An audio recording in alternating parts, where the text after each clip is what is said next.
As I started working, really paying attention to this, I realized that what do I bring to them? What is the message that I'm supposed to be giving to these people?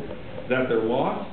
They're not going to feel lost. I mean, in my evangelism teacher, Bible school said you got to get them lost before you can get them saved. And if you can't make these people feel, that's why David Livingston, when he went to Africa as a missionary, said that the first step of mission is to destroy the local culture. Destroy it through capitalism, because as you create a desire for Western goods, they will realize how worthless they are, and they will listen to the missionary about their God.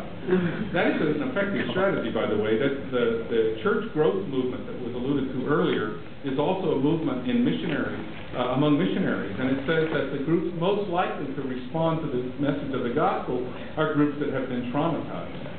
And so those are the places you should work, among traumatized groups, and then tell them about the gospel. This is not a big surprise that people who are down and out on their luck, somebody else comes along who's rich and powerful and tells them, here's how I got rich and powerful, they might believe that. But what I was trying to say didn't fit, and it became clearer and clearer to me that it didn't fit.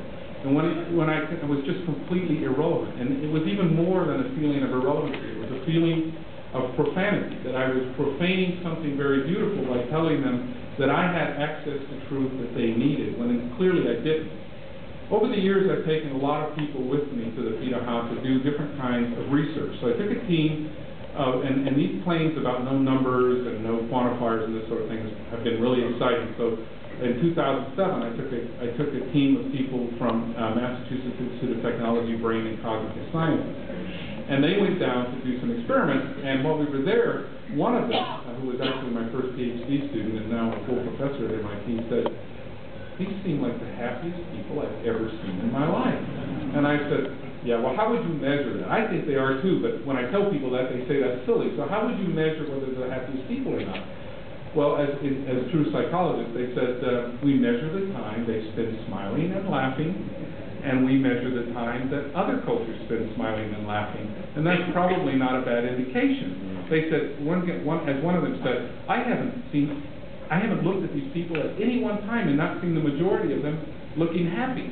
And when the group went down from doing the documentary, we were just down there in September. We saw all these Peterha lying around on the beach, pretty much just lying around on the beach most of the day, talking to each other, and they said, I don't sense a lot of angst here. So